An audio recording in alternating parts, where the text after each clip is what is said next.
So we're in Philadelphia. We're on a gutter job. It's 57-foot run. This is 6-inch K gutter on shanks.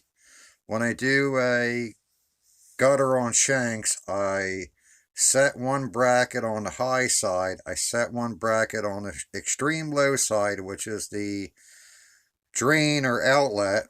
I run a chalk line in between them tautly, and then I set the top of my bracket, which you're seeing right here with the hook, to whatever bolt pattern hole that lines up the closest.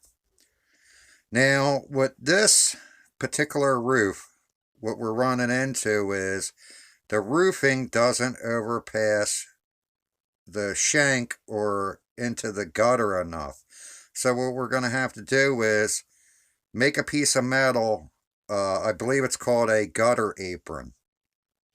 Gutter apron comes in handy in a lot of situations, mainly if you have a gutter that sits down lower than the extremely low from the roof, or you have a half round gutter. A lot of times the water will splash off the gutter itself and go behind the gutter. Or driving rain problems. Right here, as you see with my finger, we have a extreme issue.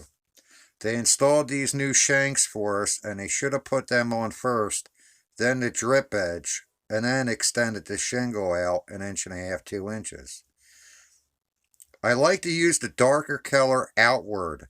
This house is so tall, you would never see this metal anyway.